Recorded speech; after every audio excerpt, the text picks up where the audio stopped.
Right then people, so welcome back to another episode of the Legacy Podcast. We're going to stay for a slightly different episode. We've got two guests with us, but we're doing an in-person episode, so a lot more value that we can gain from this. Quite potentially going to be my favourite episode that we're going to film today, so this will literally be out everywhere.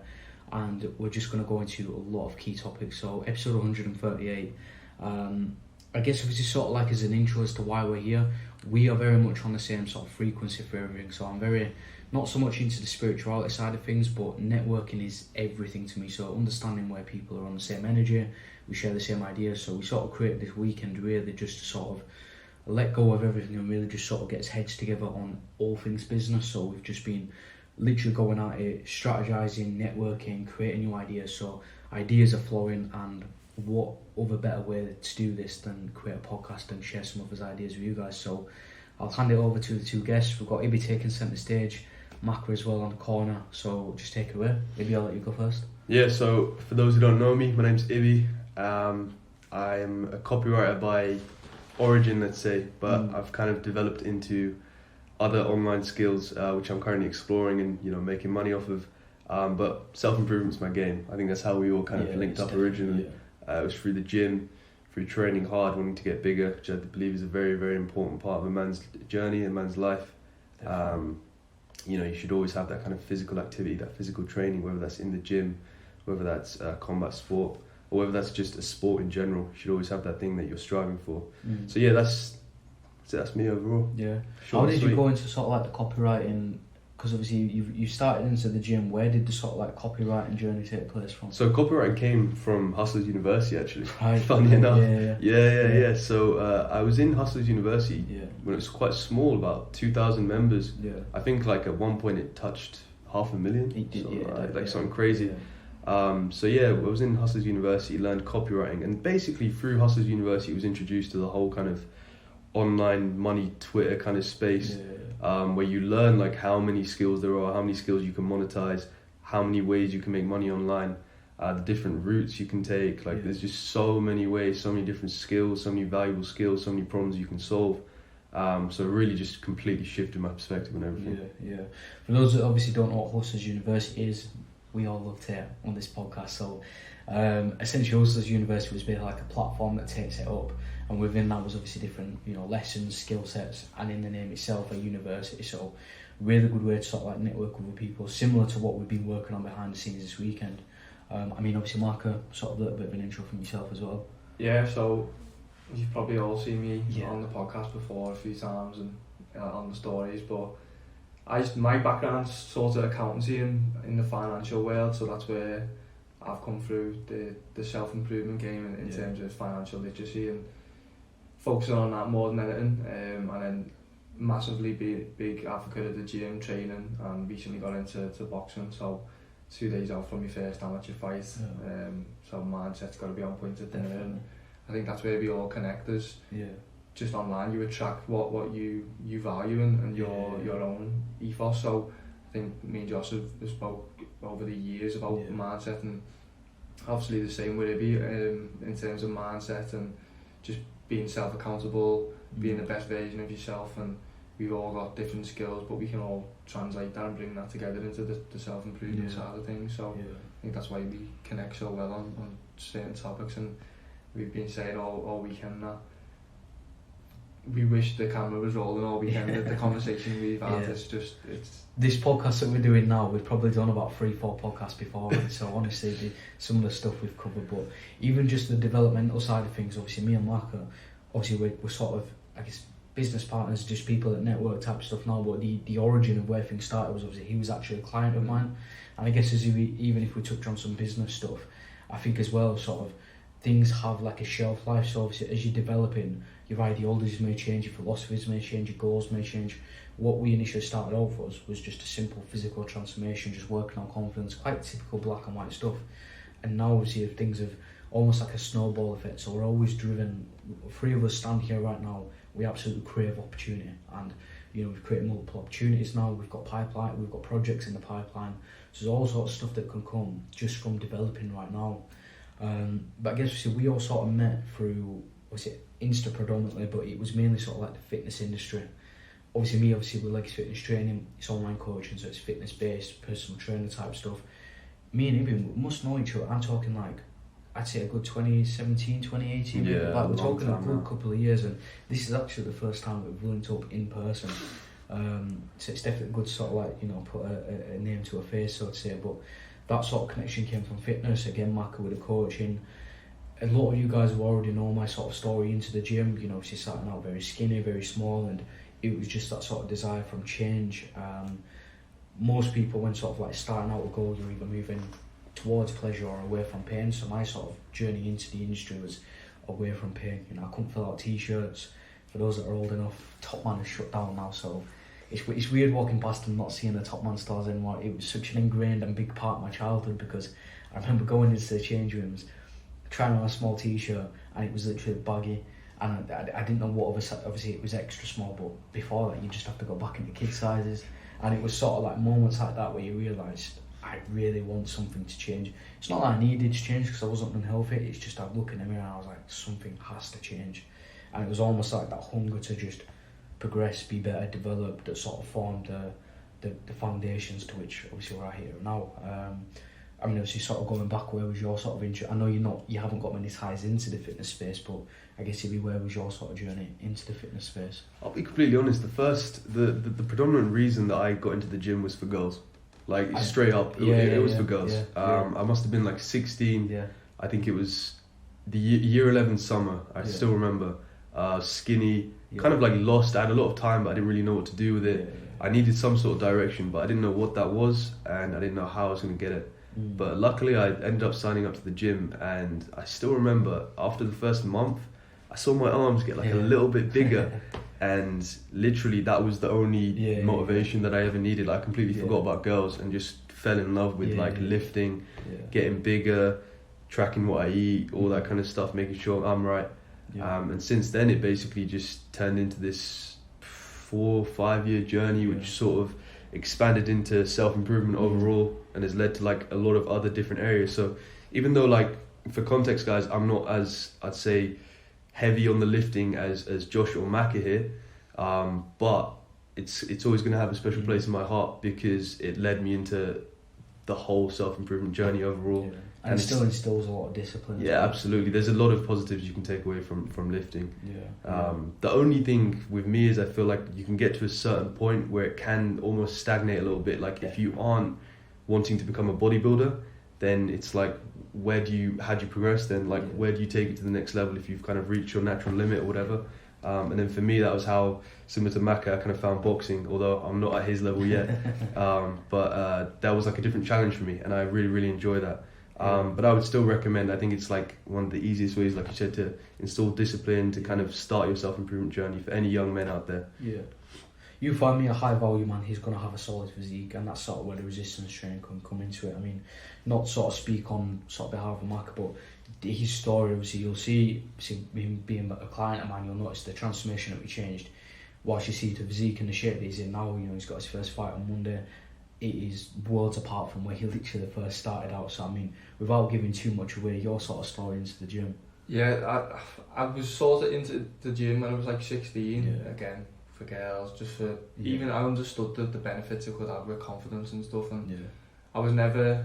I was saying yesterday, I've always had this sort of belief inside myself that no matter what I do, I know I can do it really well, as long as I just dedicate my time to it.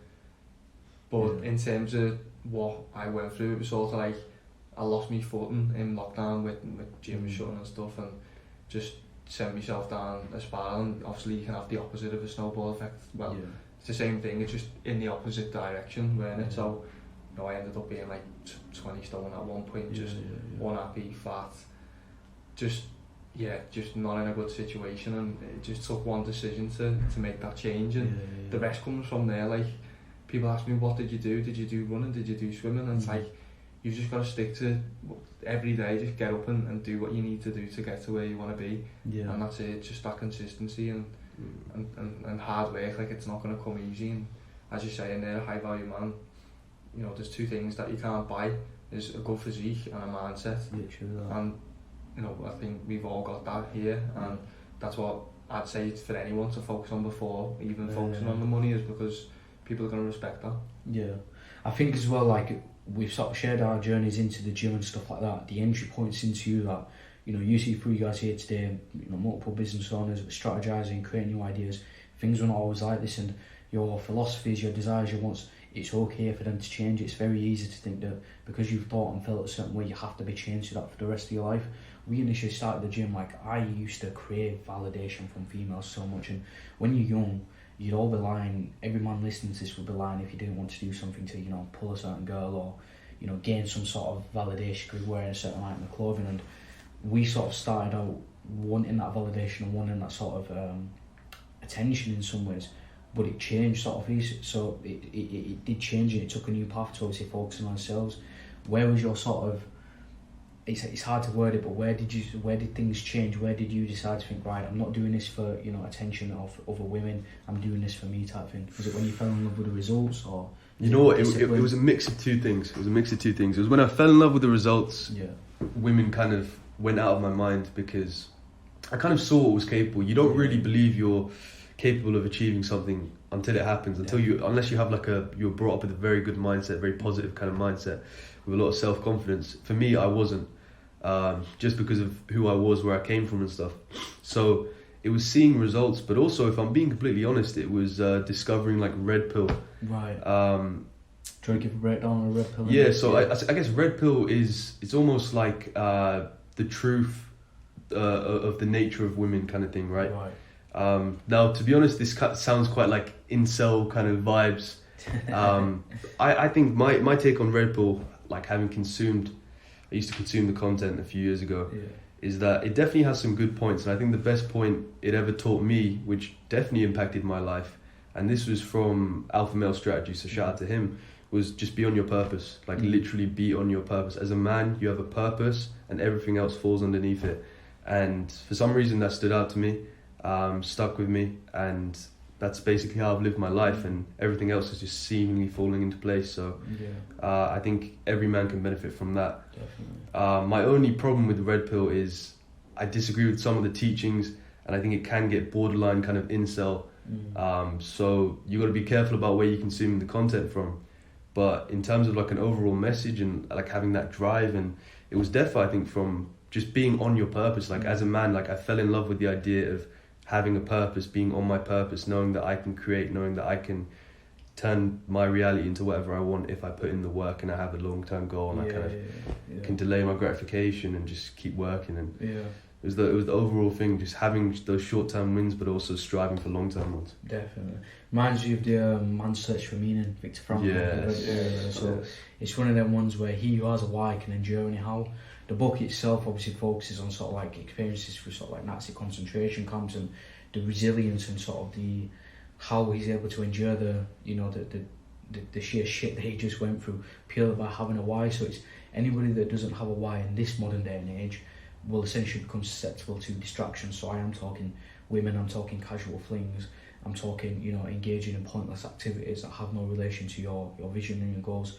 So the biggest turning point for this podcast and what you can do to get your shit together like we did is literally just having your purpose and defining your why. And I find the more, don't just look into your pain points, but literally get a knife and frigging prod the thing. So like think about, you know, what, look yourself in the mirror. There's a clip from Jordan B. Peterson. He says, if you're looking to get something done, sit yourself on the floor and address what it is that you don't like about yourself, address what it is that you want, and have that tough conversation with yourself. And it will be an uncomfortable thing, but literally on the back end of that, you're going to come out of a why, you're going to come out of a reason, a purpose, and you'll find all of these typical black and white barriers, I'm talking consistency, adherence, you'll just break right through them because you've got a why and you can endure anyhow, so to say. But and obviously sort of with the whole female validation thing, where did things sort of, I guess, change for you as well?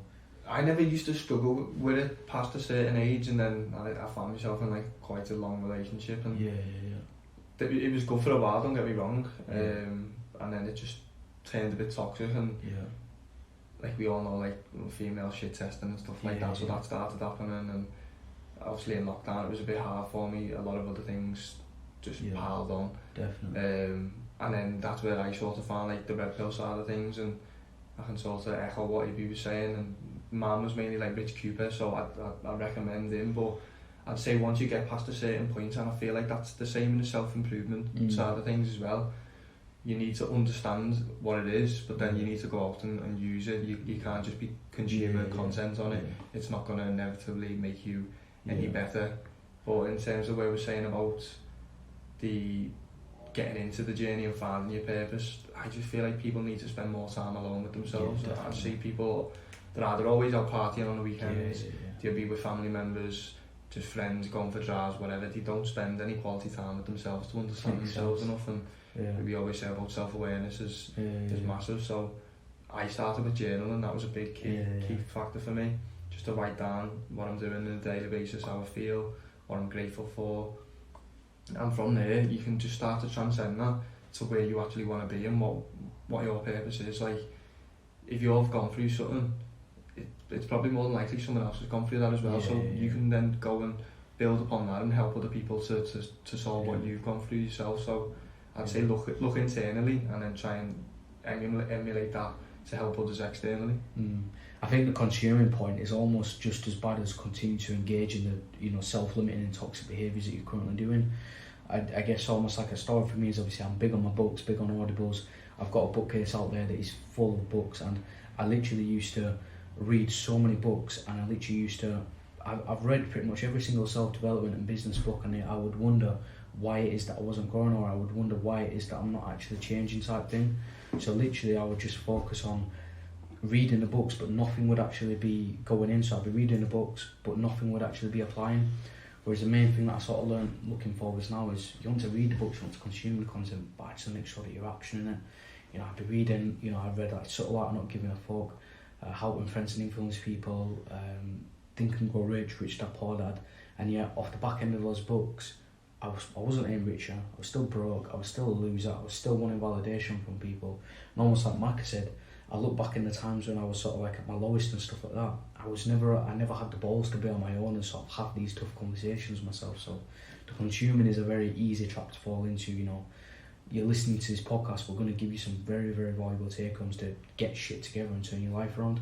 It's not enough to just listen to this podcast. Like, if you're going to listen to this podcast and not really do anything, I'd probably just stop listening now.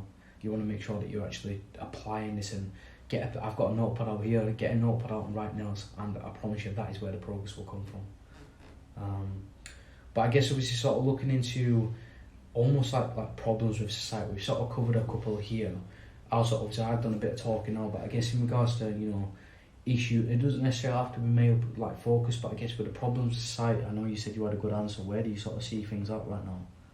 So the biggest problem, I think, with, should we say, Western society? I think Western, all Western people, so yeah. With the biggest problem I found with Western society is that we're kind of living in unprecedented times, meaning that there is no kind of silver line anymore, There's no more barriers, everything's kind of on the table, there's nothing's off limits anymore. And listen, I'm all for progressivism, is that a word? All for people like expressing themselves and whatnot, but I do think you need certain rules in place. Otherwise things are just gonna get a bit out of hand, a bit chaotic, and people are gonna take things too far, which is where I think where we're at right now. In terms of what we're seeing with a lot of the like gender issues that we're facing at the moment and things of that nature. So I think the biggest issue is that we're living in a time period in history which has never happened before. Like, humanity has never been exposed to a society like the one we're currently living in, and we're kind of seeing the like pitfalls and downfalls and consequences of that in real time. And I feel like it's only going to get worse. I feel like the West really do need to take a leaf out of the East's book and just have stricter rules, stricter laws in place, and maybe stick to what's worked for like the course of history, rather than always trying to change things. Again, I'm sure all of us would say that we're all for adaptation and improvisation and moving with the times and all that kind of stuff, but then some of the things you see are just like straight up ridiculous. Yeah, it's crazy. I think for me it's the whole like people are too easy to just sort of like bend over and just take it, like whatever's put forward to them. It's just like I've spoke to people before, like when we had the first jobs, and it's like initially there's always going to be resistance. When you take someone outside of the comfort zone, it's always going to be met with resistance, but that resistance wasn't resistance in the way that it used to be. It was like, I don't want this, and then before you know it, it was 3 jobs down, 4 jobs down. I'll stop coming out of my house, I'll let you shut my business down. And I feel like one of the, as an extension onto Ibby's point, is there's no resistance anymore. It's just almost like this is what's happening. People, there'll be no, why is this happening, or why should I listen to you, and do you really have my best interests? And I feel like that's sort of like an issue to work on, really. I feel like that's as a result of how people have been conditioned and kind of programmed to think from the powers that be. I feel like they've done it so well to the point where like we live in a time period now where people don't even question things anymore. They just go wherever they're told, which is super, super dangerous. And like there hasn't ever been a single civilization in the history of mankind who has just gone along with whatever they've been told and it's ended well. Like it just doesn't happen. So it's a very, very dangerous time to be living, I feel like. I think it's just everybody wants, as I said, sort of thing, everybody wants to be right rather than be true. A lot of people will have, everyone will think when you look in the mirror and you think certain things to yourself, or you'll see a certain video, you'll interpret that in your own perception, which you believe to be true, and you'll speak out about that. Or some people won't even go as far as to speak about what they believe to be true in fear of what is obviously right. So Tay being a very, very simple example.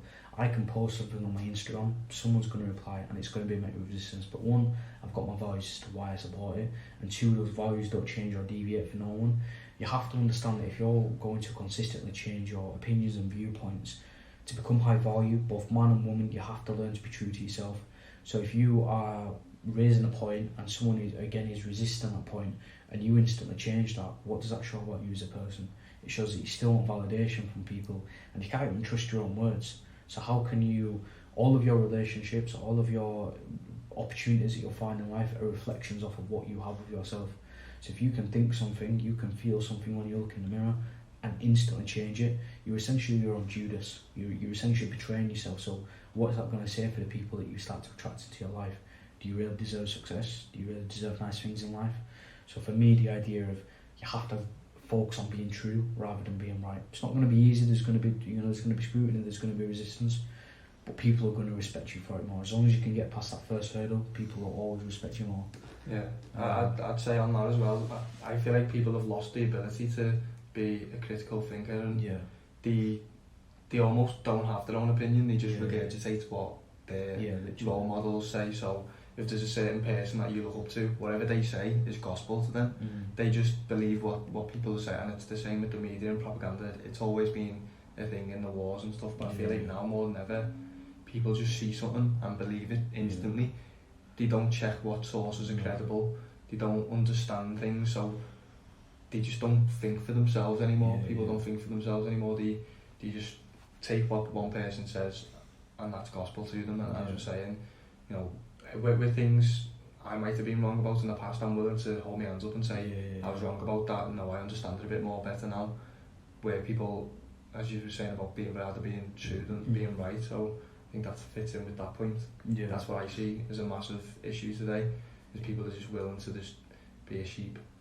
I think it's like and again, this is the whole idea of people have, you've all got your own viewpoints and stuff like that, but you almost need someone else to do the work for you. So again, sort of go back into the whole Tate thing, or it could even be something like, let's say, Donald Trump or like Katie Hopkins. People will feel a certain thing, and if, say, Katie Hopkins shares about it, you'll then obviously voice it out because you've got the validation that you can conform within certain people.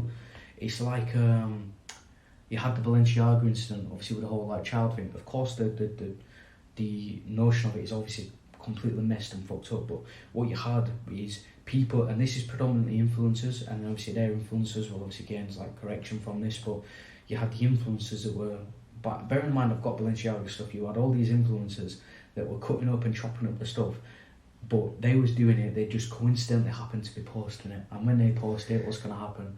All these little followers, you got John from down south, Sarah from up north, and they'll be like, you go what, you're my favourite influencer. So the influencer doesn't care whether the people are getting trafficked or not. The transaction will still be made at Balenciaga, and they're still pushing their agenda. But this whole sort of thing for like people needing to validate their own choices, it's just toxic. So like people were doing this, and then you get all these tribes of people, and they're just focusing on just being right and gaining validation from everyone. There's no sort of free-form thinking anymore, which I sort of came into contact with through lockdown, because as a personal trainer back then, your entire business was gone in the blink of an eye, so you had to learn to be adaptable. So adaptability is something about that we all share and feel very strongly about, I'd say. I think another part of the issue is that a lot of people are just closed-minded. 100%. They're not actually willing to change their opinions, even if they were proven wrong. You know, it's whatever they're told, whatever they feel like is the right thing in this scenario. Yeah.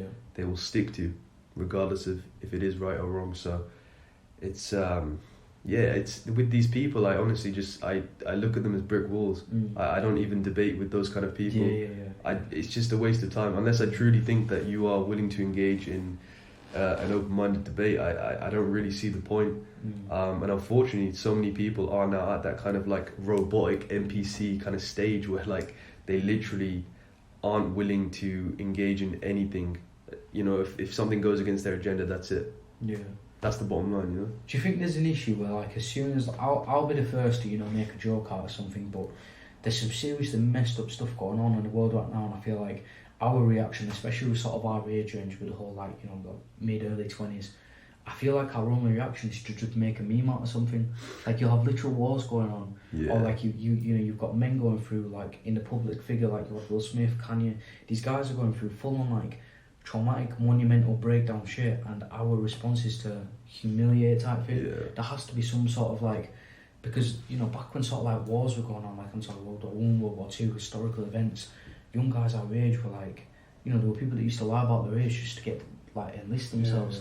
There wasn't I feel like the reaction, there has to be some sort of knock-on effect, whether it not be now, but years down the line, I think whether it softens us, makes us less conditioned, because we can all be drafted by law, so it's you've almost got to live your life as if you're going to get drafted tomorrow, and I just feel like the response to what we see now, we'd all be fucked instantly. How many of the people, sorry to cut you off, bro, how many of the people who are identifying as something other than what they are, do you reckon would actually enlist if they got drafted then? Not a clue. Honestly, like, I would love to see that. But like, back to your point, I think one of the biggest issues is that people basically they've got no war, they've got no major war, they've got no major purpose, so they find little things to kind of get triggered about, or to get emotional about, to get annoyed about, because they have nothing else. There's nothing else going on in their lives. There's no great event that's gone on during our lifetime. So it's like you pick out all these little stupid things that really don't need more attention than what people are actually giving it. But that's where we are right now. I feel like, honestly, like, as bad as this sounds, like, touch wood, but if there was like another world war, for example, I think a lot of the shit you're seeing now would not exist after that. Like, just... I just feel like it's that we live in such an easy time now. Like, apparently poverty's on the rise, and the gap's getting bigger between, and I feel like that's in everything. The gap's just increasing, so if you're wealthy, you're just going to get more wealthy. If you're poor, you're going to get more poor. Obviously, whose fault that is a debate in itself. But then you've got that on the other side of things, like the victim mentality. Like, I've been there, I've been a victim of that myself, and it is down to you. You've got to take that personal accountability. But in terms of, like, the war and stuff, like, there's a lot going on behind the scenes that people don't see, that they don't want you to see. Yeah, definitely.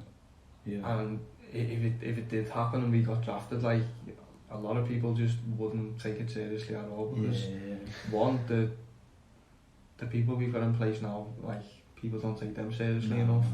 So, like, if it was like a Winston Churchill figure, people just make a meme memes, out of it. Like, crazy. Could you imagine that in today's live streaming on the front line and stuff like that? Like, it makes you almost feel there's almost a level of shame to it, because like Ibby said, I understand that nothing like that has happened in our time and stuff like that, but that's not to say that, you know, we all went to school as part of the curriculum to understand these things. So it's just weird how, just because there's nothing going on now, we need to pick apart these little things to create issues. A lot of people will crave trouble, but they'll hate resistance. So with the whole sort of lack of accountability now, I'll see people, so say for example, I always say this to my partner here, where she's from, it's not the real world at all. And what happens is you get people that'll, to put it simple, people get bad on social media, but where she's from, there's no repercussions. So like, people will say something, they'll post a photo like someone's car being parked like a twat, and yet no one will go to their house and put the fucking windows through. There's no accountability for people's actions now, and I feel like people crave trouble. They'll be the first to leave a nasty comment on someone's photo. They'll be the first to, you know, speak bad about someone, or, you know, if someone gets a nice car, it's daddy's money, or drug dealer and stuff like that. But yet, if it was in person or if shit really hit the fan and there was some sort of scenario, you'd pussy out instantly. I think the accountability is definitely something that is missing at the moment, for sure. But I guess as well, I think sort of going into, you know, problems with society, as I just even mentioned then, we're sort of like touching on what people think of with success. One of my things as well, and this is obviously, you've got to think, we're all sort of young as in his 20s, fitness orientated, so a lot of his time is going to be spent like tracksuits. And I mentioned this yesterday, how like I'll be seeing with 2 phones, I wear a Night Tech or like a Montclair, drug dealer instantly. But then I switched this up one day and I had like a nice brown overcoat on, I had a polo on, we just come for a Costa, and this old man actually came and spoke to me. And you sort of got to think in these scenarios, if I was dressed how I was, I'm still running the same businesses, I'm still the same Josh Clark, would he have obviously spoke to me different? And from what I've seen, the biggest issue is that people think with their eyes. The eyes are an organ, a muscle that you visualise, you take in visual images and information with. They're not for thinking with, and that for me is the biggest demise that I see right now, for sure. Yeah, guys, don't use it as a cop out either. You know, I hear a lot of people say, you know, I'm comfortable within myself to like dress kind of down and stuff, and I just want to be comfortable, and I don't really care about my appearance and this, that, and the other. And listen, all power to you. But the truth of the matter is that you are judged on your appearance. That's the only thing people know about you when they first meet you. So when you look at it that way, how you dress can literally open up doors for you, can open up networking opportunities for you, connections, etc. You know, use it to your advantage. You might not like the rules of the game, but understand them and prosper. Yeah, I think I've never really liked that quote, don't judge a book by its colour, because you walk into a bookstore, the first thing you're looking at is the colour, like that's going to intrigue you, that's going to make you buy that book. It's like marketing 101, like people need to start understanding that as soon as someone meets you, within the first 5 seconds, they've made their mind up about you already, what do you think your interests are, what do you think you do for a living and stuff like that. If you've got a nice car, people are going to presume you've got a good job, like it's just the way it is. So as we were saying, you've got to play that to your strength and make sure that you are looking after yourself and your appearance, and obviously don't let that be a cover up for being shallow as well. You know, have some character about it as well. And then go and be a knowledgeable person, go and read books, go and get mentors and invest in yourself. But that's the first thing, and it's not hard, like anyone can look good. Like simply go in the gym, getting a haircut, as we all speak about, and just finding clothes that fit you. It doesn't necessarily have to be Balenciaga, it could be Next, a nice white t-shirt. It's just about the fit. I've always said fit over fashion all day. I think as well there were certain stuff, like especially as a man, in life there are strictly 2 things and 2 things only. There are things in your control and things outside of your control, and whatever your sort of perception of us lot may be, stoicism is a massive part of each of our lives. And stoicism really is almost like where it's pretty much sort of like altering me onto like a new path of life. So stoicism is really like a new perspective that's massively impacted me, and the Stoics are massive for focusing on things that they can control and things that are within their power to change. And again, a quote from Marcus Aurelius: the more time that we spend focusing on things out of our control, the less control we actually have. And within your sort of self as a man, there is certain stuff within your control. And I truly believe if you can just start your day by focusing on those things, I'm talking, and it's not to become high value, you don't have to do some mega complex shit, it's simple stuff. So if you can wake up on time without snoozing your alarm, have some sort of shit that you don't want to do. So for me, it's like cold showers. I wake up early and I go to the gym. If you can put in effort into the way that you dress, you know, obviously we all sort of dress decently now. We're going out tonight. We're gonna have some nice fitted clothes, and we'll pay attention into our appearance. That little stuff. You can be open-minded to learn new stuff. Then the more that you can focus on what's in your control, when you are faced with shit like losing your job or shit like a breakup, or could be even something physical like being in a crash, your response to those things, you're going to be more equipped to deal with them, type thing, because these things are going to hurt either way. They're going to like suck either way. But in those things happen. Like, you can't help it if your wife leaves you. You can't help it if you lose your job, but you can control your reaction. If you can control your reaction, I've been in some genuinely shitty situations, and I look back on them now, I'd go for them 10 times over again, just because of what I gained from them. Yeah, I resonate with that massively. I think even as you're saying, like a breakup, obviously that's what sort of spiked me to change myself. And you don't understand in the moment, and if people run into like the victim side of things as well, like you can either, I was delivered with a choice, you can either be the same or you can take yourself upon the self-improvement journey. And at the time, you know, I wasn't in the best place, so that was a kick in the teeth as well to say, you know, your ex has just left you and you're not in the best place. Like, thing we all know about women is the monkey branch and they'll date up like socially, economically. So it's a hard pill to swallow, but you either get better or you don't, and as time goes on you're just delaying that chance to get better, and it will inevitably get harder as well with age. So why not do it whilst you're young? And I think that's why our demographic's such big on the younger generation, is because we can influence them and change their mindset on it growing up, and instill good benefits and habits into them to become high value people in the future. So it's pretty hard to change someone who's a bit old and stuck in the ways, isn't it? So well, that's why we try and focus on the younger generation. I think as well, like earlier on in the podcast, we focused a lot on purpose. I actually did a video on this. It's almost like quite like a harsh hitting thing, but if you genuinely take a step back and think, in this world, the only thing we have really is his name and his purpose. Outside of that, I genuinely believe everything is superficial and fake. Your wife can leave you at any time, you can lose your job, you can go broke, and it happens all the time, it happens everywhere. So I feel like the only thing that you really have is your purpose, and I feel like if you don't have your purpose, everything else is synthetic. Like, if you're just a guy, and we spoke about it yesterday, not to go into it, but we've had sort of like, maybe not male role model figures, but we've been around guys and men older than us in the older generations where they're straight up bums, they have nothing going for themselves, and it just so happened that, you know, relationships didn't work out, you know, bonds weren't the best, opportunities didn't create themselves, they wasn't able to bounce back from failure. And I feel like if you can equip yourself with a strong purpose, everything else just becomes that little bit more fruitful. Like, for example, I've been in good relationships, I've also been in really bad relationships. The one that I'm in now wouldn't change for the world, but I wholeheartedly believe that I'm the one to thank for that, because I spent time to have tough conversations with myself, got used to being on my own, went through shitty stuff, and a lot of the scenario getting into this was because I knew who I was, I knew what I brought to the table, I know my purpose, and that doesn't change for no one can pull me off of that. Whereas going into the more toxic and worse relationships, I'd always been like, I'd put on an outfit and I'd almost put like a little bitch up, like tell me I look good and stuff like that, or like, you know, like she'd go out, and because I wasn't confident in myself, it wasn't in like a controlling way, but I'd be like, you're going to talk to the guys, and you know, like proper simpy, like sappy shit, and lo and behold, broke up, heartbroken, all that type of shit. And you sort of look on both ends of these things, both of those things can change at any time. I can be single right now, everything can change, but one thing remains is I'm still going to be Josh Clark, I'm still going to have my purpose, and those things are never going to be lost, sort of thing. It really is all that we have, isn't it? I think everything you literally just spoke about ties into that kind of age-old discussion about happiness. You know, anything external can be taken away instantly. All we really have in this world is the internal.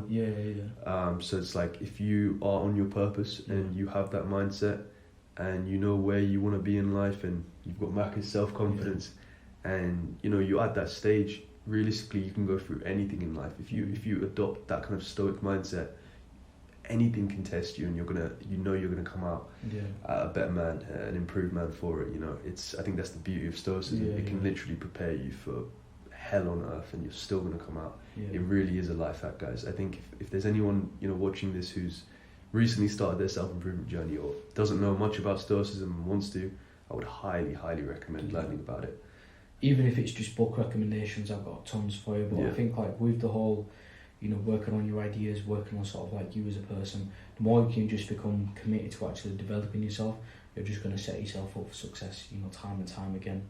And I think as well, like so I read Letters of Seneca review earlier, so one of the things there, and I think it was in another sort of stoicism book, you don't really refer to yourself as a stoic, but you are a practicing stoic, because to be a practicing stoic means there's no start point, nor is there an end point, it is simply just a way of life.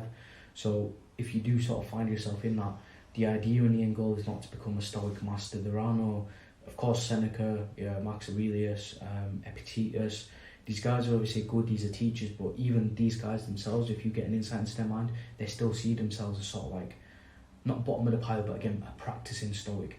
You don't become a stoic, you don't earn your wings, it's simply just a way of life. And it sort of, obviously we've all had the struggles, me in particular, I used to really struggle being present in the moment, where like I'd do certain things and I was just completely emotionless. You know, so I passed my driving test, and that should have been something that I was happy about. But I remember, you know, she said that it passed, and I just had no emotion whatsoever, like a little bit of a smile. And if you can sort of learn to become a practicing better you, a practicing high value man, a practicing stoic, you're always going to learn to find joy and fulfillment in the stoics called a good life, sort of like finding peace, contentment, sort of like stress-free life.